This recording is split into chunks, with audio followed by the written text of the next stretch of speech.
I think mainly the idea that you can be, that kind of divine messenger, not supernatural, but in the natural realm, when you're willing to go out of your way to help people in a crisis. We'll talk about this and much more today. Welcome to a Writer's Day podcast.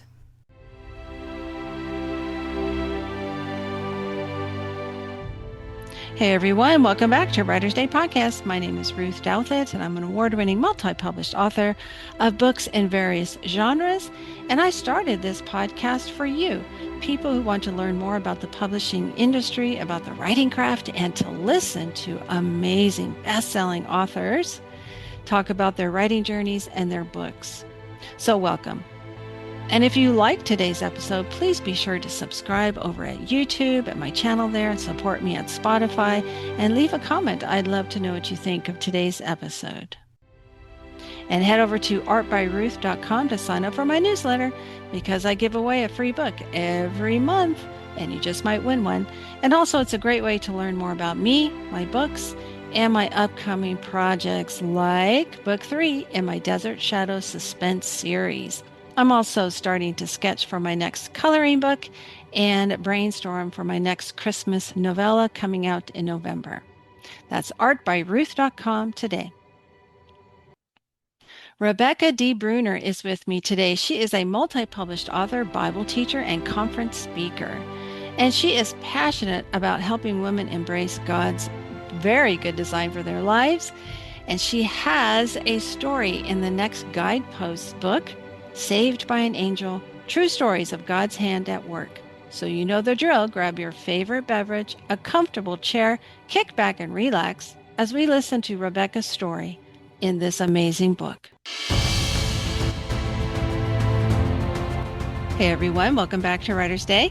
I'm here with my friend and author, Rebecca Bruner. Hi, Rebecca. Hi, Ruth. Thanks for having me on. Of course. Welcome to the podcast. And why don't you start off by telling us a little bit about yourself, and then we'll talk about the story in this amazing book, Saved by an Angel. Okay. Well, I've been writing for quite a few years now. I think I got really started in earnest in around 2008. Because before that, I always wanted to be a writer. As a kid, that was kind of when people ask you, what are you going to be when you grow up? That was the thing I would tell people. I want to be a writer. But then life happens. You have kids. I had cancer. I had a lot of things going on in my life that didn't make writing a very practical thing. And so that was kind of a dream that was shelved, and I didn't really think about it much during those years. And then actually I got really inspired to write through frustration with the Return of the King movie, because I'm a big Tolkien fan and I didn't really like some of the things that Peter Jackson did with the Arwen Aragorn story. And it so frustrated me that I had to rewrite it.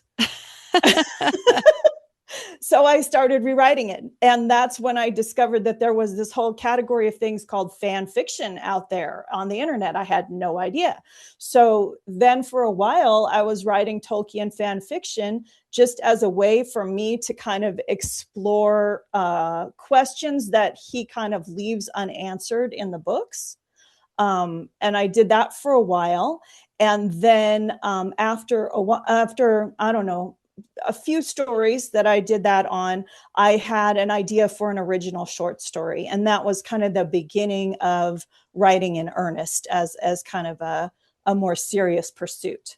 Yeah. So that story was the first thing that I ever got paid for that was published in an online magazine. I think it was in about 2008. So yeah, and I've been writing various things since then. In a variety of genres. I've done some biblical fiction, speculative, young adult novel, some women's fiction, and a nonfiction book on marriage. But right now, I really seem to be in a groove with Guidepost books. So that's been exciting because this really fits kind of where my life is right now. I'm able to write nonfiction stories for them, and they like them. They're publishing them, and this Saved by an Angel is about the third story that they accepted, and then there's 3 more that are coming out in the future, in future publications of theirs. So that's been exciting. And the thing about it that works well for me right now is having a traditional publisher takes a lot of the burden of advertising and promotion off of my shoulders.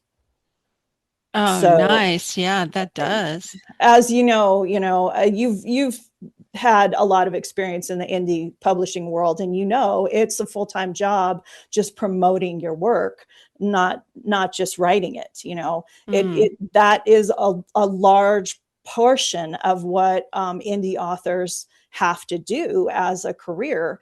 And at this point in my life, I have a lot of caregiving responsibilities for my mom. She's 85. She's about to turn 86. She lives independently, but she doesn't drive. And so there are a lot of things that I need to be there for her, and can't have a full-time career that is focused on writing and publishing.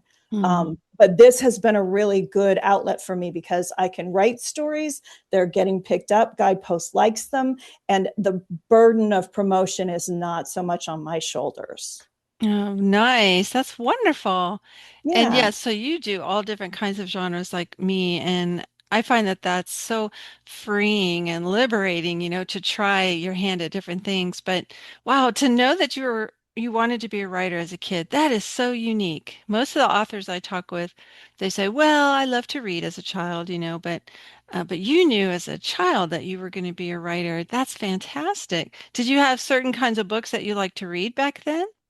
Oh yeah, I discovered Chronicles of Narnia when I Mm. was really young. I was probably second or third grade. I must have been a third grader because I remember reading all of them like at recess. Um, now, and I know it was third grade because I changed from that school. I would sit under this little palm tree where there was some shade and read my book, and I just devoured Chronicles of Narnia. And so I've always loved fantasy. I've read a whole lot of science fiction. Mm. Really, really enjoyed science fiction as a middle grade reader, and junior high and so forth. And so I kind of started in the whole fantasy and speculative vein when I first began writing. And in fact, I didn't tell you, part of the reason I knew I wanted to be a writer as a kid was that I actually won a school-wide creative writing contest in the fourth Ah. grade. I think it was fourth grade, fourth or fifth grade. Yeah, I had written a little fantasy story and they liked it better than anybody else's. So that was really affirming. Yeah.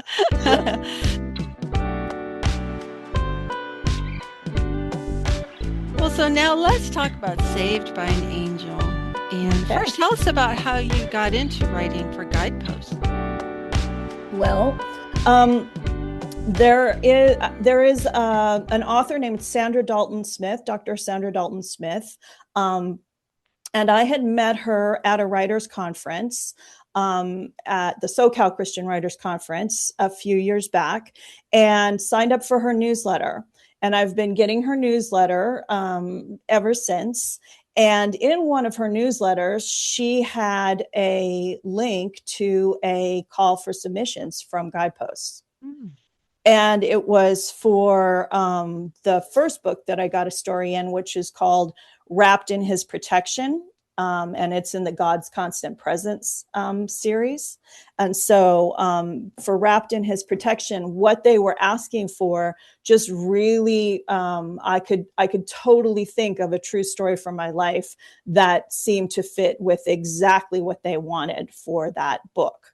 And so I did the work of writing the proposal, which that's one of the more challenging things of getting into the Guidepost anthologies. You have to tell your whole story in 50 to 100 words. Wow. So it's like flash fiction almost, but it's a true story, and you have to tell. And they're very insistent on, this is not back cover copy, this is not like promo copy that you would give for a story. This is the entire story, beginning, middle, and end, in 50 to 100 words. Wow. And so I worked at that, and probably had to cut half of it with the help of my critique group, who was a huge help to me, because just having other people read a proposal like that, you get from their critique and from their questions what's not coming through clearly in what you've written. And so I was able to refine that and revise that. And they accepted that proposal, and I wrote that story, and they published it. And so that was the first story in a Guideposts book that I had accepted for publication. And I wrote, I told you, part of what kind of kept me from pursuing writing as a career earlier in my life was cancer. I had melanoma, and so I was writing about an experience that was connected to my cancer journey. And one of the things that God did in my life through it. So that was what I was able to give them, and they liked it, and I've loved being able to share it with people. And so then after having one story published from them, I started getting email calls for submission for other books. And that's how the other two that I've been involved with started. Fantastic. Oh, that's wonderful how they were so impressed with your storytelling techniques, because that's not easy to tell a full story in only 50 to 100 words. Oh my goodness. But also the impact of the actual story that happened to you. That's beautiful. Yeah. So, and I mean, that story, that first story, I've been able to share it as a testimony. I've just read it out of the book as my testimony on a couple different speaking engagements that I've had, which has been really cool. Oh, that's a great idea. Yeah, a great So way to yeah, use it. Yeah, yeah. wonderful. And I love how Guidepost is helping you and all the authors with the publicity and the marketing and getting the word out there. You're right. That does take a lot of the pressure off your shoulders. Yeah. I mean, it's the reality of my life right now. I cannot be a full-time entrepreneurial author, which Yeah. is where you have to go if you're indie published. So Hmm. that's been the real blessing for me in terms of what Guideposts is doing. So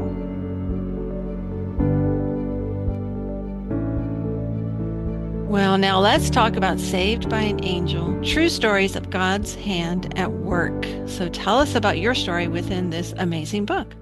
well, so as I shared previously, I do a lot of caregiving for my mom. And this was a story based on an experience that happened to the two of us. Every week, we try and go grocery shopping, and we usually hit 3 or 4 stores, depending upon what each of us needs. And so this story happened. It happened last year, when in the spring. My mom had been hospitalized just like a month or two before that with a lung infection. And so she was not in great health. I mean, she's in her mid 80s, so she's not in the prime of her life as far as being able to, and this becomes important because what happened was after we had hit several stores, we were in the grocery store parking lot at the Fry's, and I turned the key in the ignition. So we're heading home to go put away our groceries, and nothing happened. Like the engine did not start. It didn't cough. It didn't do a thing. It was just dead. And it was like, oh dear, we have a dead battery and a car full of groceries. And it is a warm day. It was not a hot day. It was not a day where like you could die sitting in your car, because that can happen in Arizona. That's right. But it was getting warm.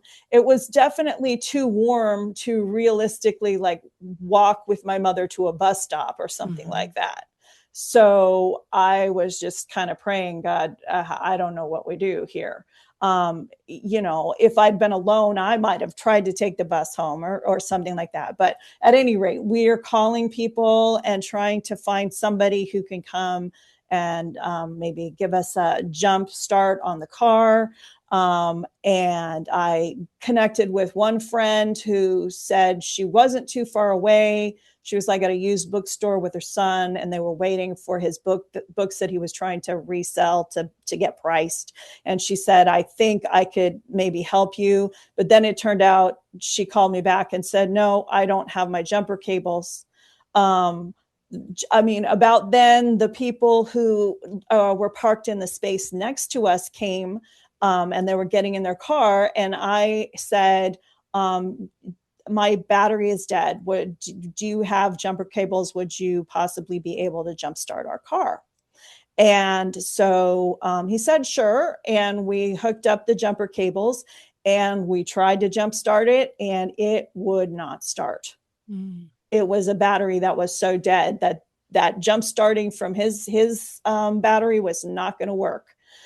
So we gave up on that. And so we're just kind of sitting there. We're exhausting our, contacts as we're trying to reach out to people, of finding somebody who's home and who might be able to come get us. And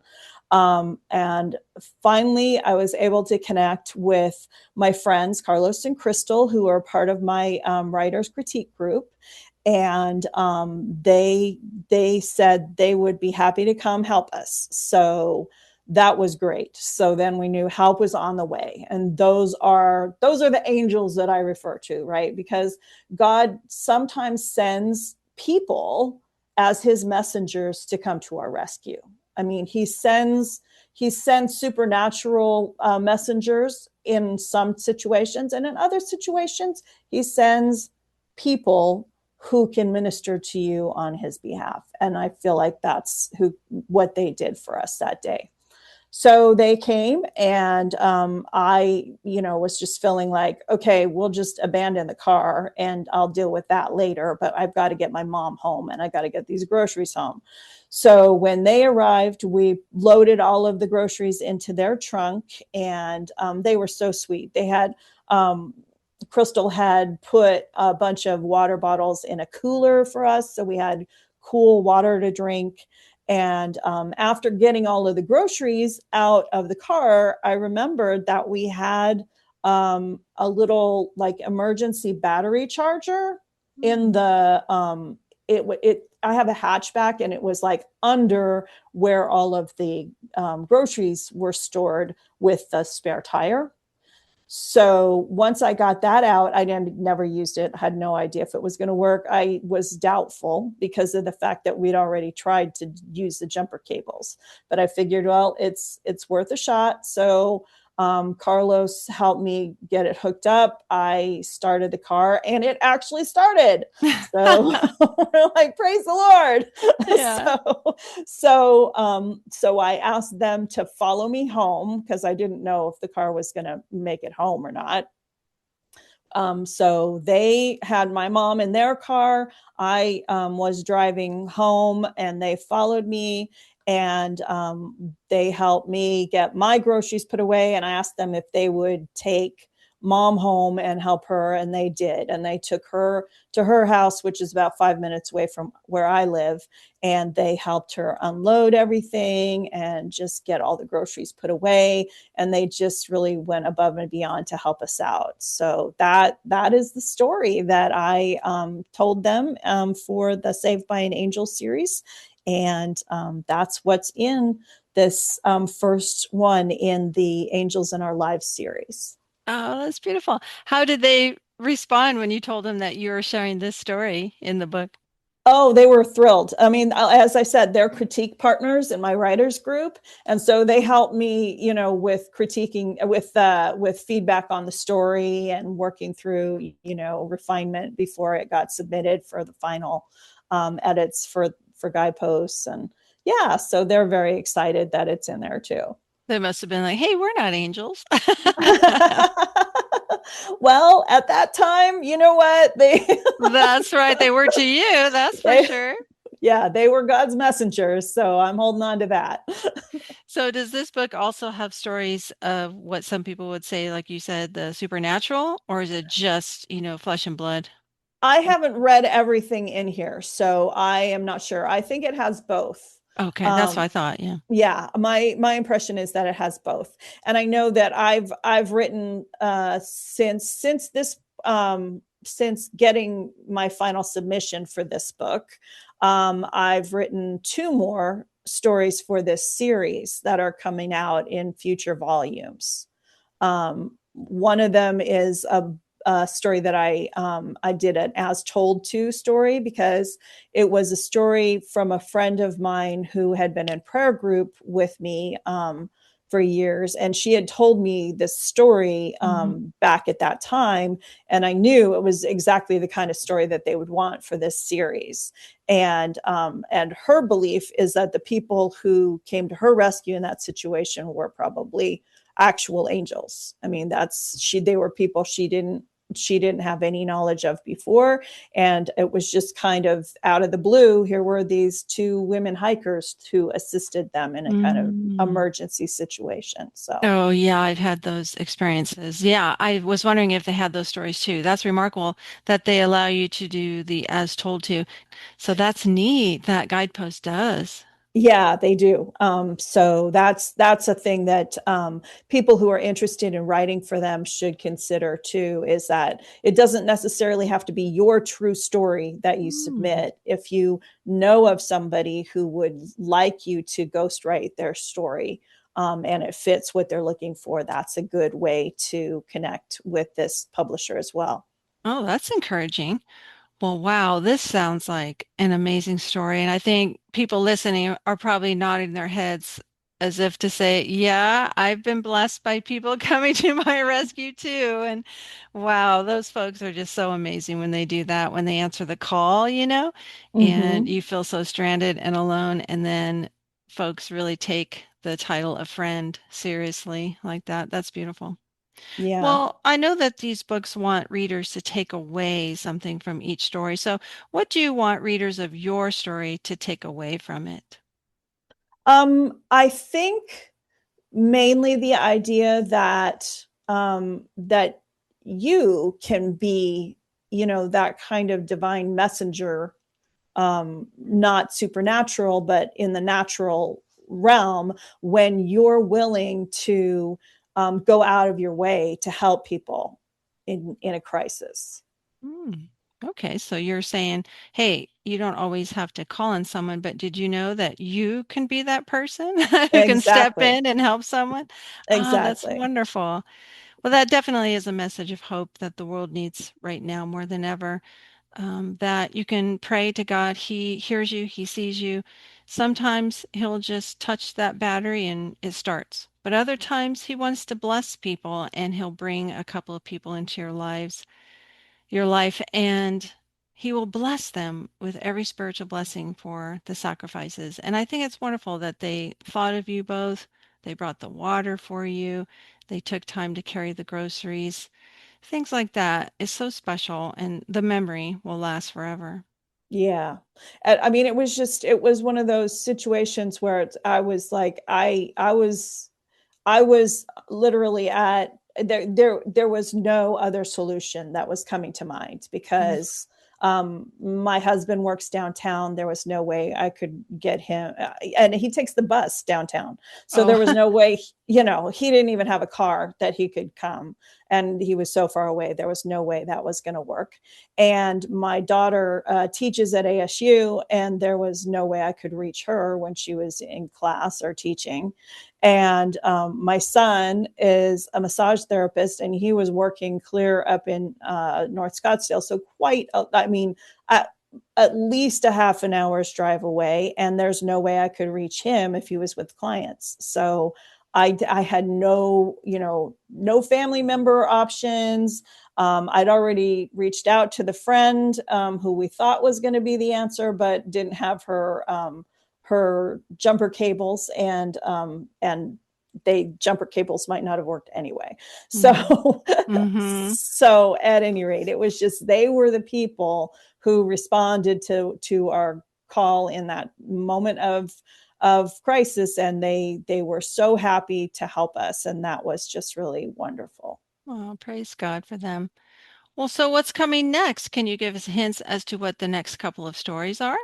Yeah, well, so the next story is going to be, I'm not sure what they're going to call volume 2 of Angels in Our Lives, but it's going to be in volume 2 of Angels in Our Lives. And it's called Escape from Death Beach. And that's the story that I ghost wrote for my friend, Rachel Ball. And it's about a time when she and her family were out looking at tide pools in like the Redwoods National Park, out by on the coastline, and they were exploring tide pools, and the tide came in so rapidly that they were kind of cut off from the access to the beach that they'd come down from.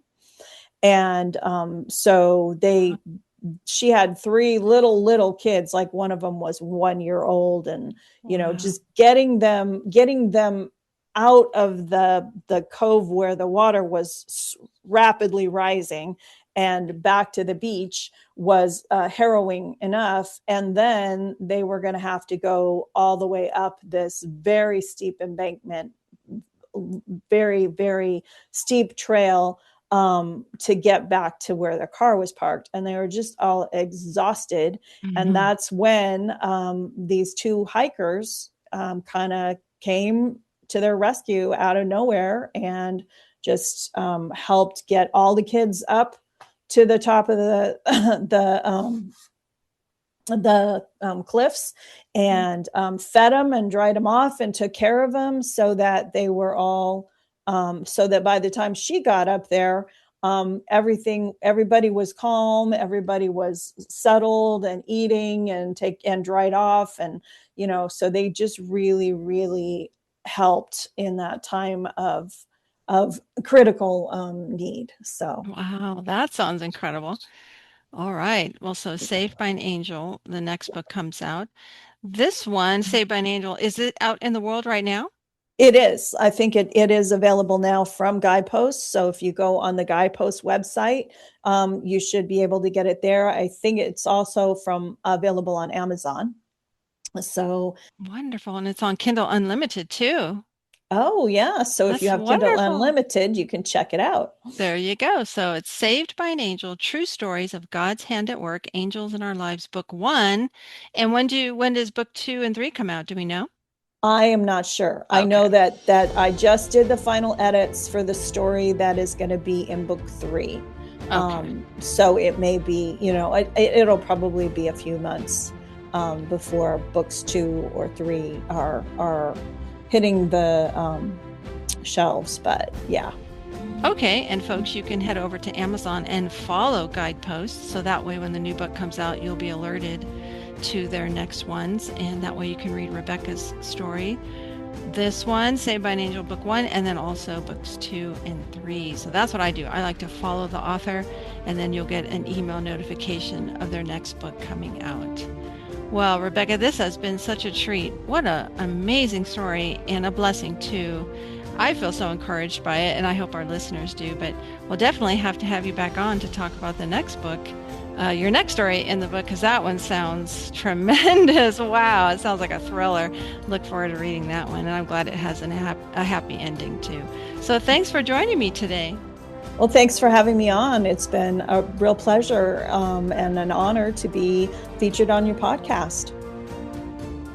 Wow, wasn't that fascinating to listen to Rebecca Bruner talk about her story in this amazing book, Saved by an Angel, True Stories of God's Hand at Work, available for order right now. So head over to Amazon and get your copy. And be encouraged by Rebecca's story and how she knew she was going to be a writer at a young age and persevered, overcoming some obstacles, and finally being published for Guideposts. Sounds like one of those inspirational writer journeys that I love to talk about here on a Writer's Day podcast. So keep going on your writing journey. And if you want to write nonfiction for Guideposts, check it out. Head to their website and see what they're asking for, what kind of stories they want. It's a great way to get your name out there, to have a publisher behind you, to start to gather some readers and not have to worry about the marketing like Rebecca said. But most importantly, try and write something every day and keep going on your writing journey, because like I always say, someone out there needs to read your story. And until next time, thanks for listening. God bless.